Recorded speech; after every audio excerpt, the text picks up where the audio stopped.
Filipka, hrozně rád, je to z Zlínska kluk, kterýho jsem poznal tady ve škole a proto mi to přišlo jako sen, je vole. Jako sen? Ne, mám piči, jako už nemi, tohle není pistole, kterou střílíš lidi kolem sebe a pak se ti z toho za chvilku hlava hrozně moc rozjebe. Můžeš, prosím tě, mě doložit, můžeš tady Slavkince dneska ve freestylu položit, nemůžeš nic, je ti z toho hit.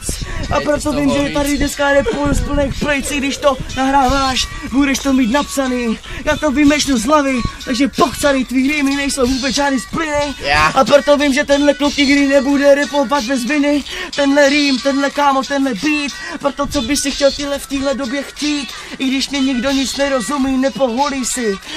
Mám piči, nic, je mi hit, je mi teplo, ale vím, že tenhle freestyle se poved a pak změklo mi péro z Jirky.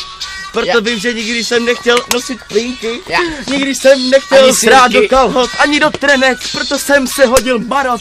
A pak jsem šel k doktorovi a on mě poslal a říkal mě, že mi smrdějí nohy, ale na to nemám koule, abych se splet.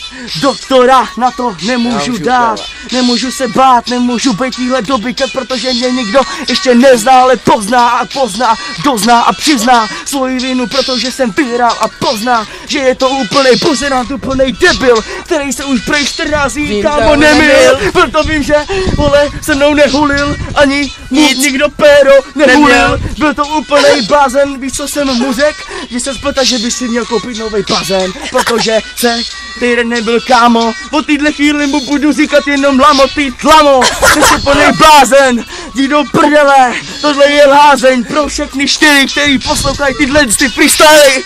Mám prdeli, všechny byste dostali, mám prdeli, všechny tyhle šmeny, jděte do prdele, vyzadili kliny. Vůbec nevíte, co je to rým splím a vůbec nevíte, už vám nic nepovím.